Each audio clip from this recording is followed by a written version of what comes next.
Jusqu'à quel niveau l'homme est capable je dirais, d'engranger ce genre de... C'est vraiment une mauvaise nouvelle, quoi. 1% des gens qui détiennent 49% du capital mondial ou du PIB mondial. C'est honnêtement insultant. À tous les gens qui meurent de faim, c'est une insulte. Parce qu'au-delà, il faut projeter aussi. C'est quoi le chemin sur Terre de l'humanité, quoi. Je veux dire, parce qu'à cette vitesse-là, il n'y en aura plus et bientôt, quoi. Moi, honnêtement, je suis extrêmement pessimiste, quoi. Pour ma part, je suis pessimiste, quoi. Pour mes enfants, je suis pas optimiste du tout, quoi.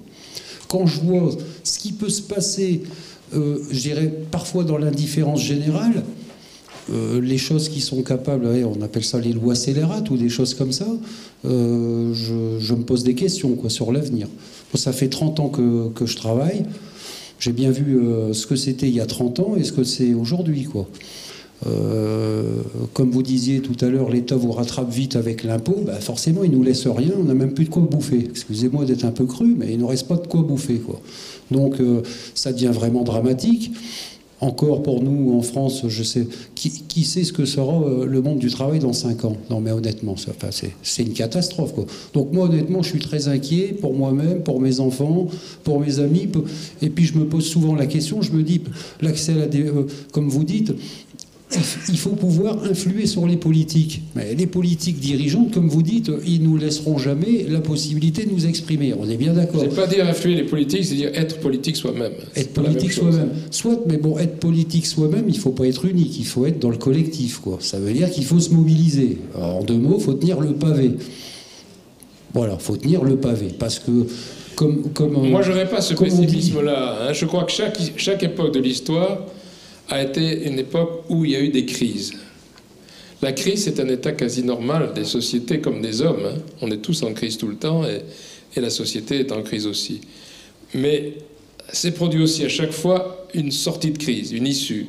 Regardez, imaginez si vous étiez en 40 ou 41 et vous n'acceptiez pas le régime nazi et l'occupation et la collaboration. Vous entrez dans la résistance en 41 ou en 42.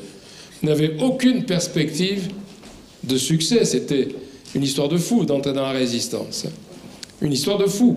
Qui pouvait prévoir qu'en 44-45, ça serait la libération et la victoire de la résistance? Personne. Surtout pas les résistants, qui étaient les plus lucides. Pourtant, il s'est produit quand même cette libération et cette résistance. Je crois que qui pensait le 13 juillet, je crois, 1789, à la prise de la Bastille le 14 juillet 1789, c'est-à-dire l'occupation de la prison qui était installée à Paris? Très peu de gens. Qui pensait que la République allait s'instaurer en 1791-92? Presque personne. La République, c'était un truc complètement inconnu, après 1000 ans de monarchie. Et pourtant, elle s'est produite.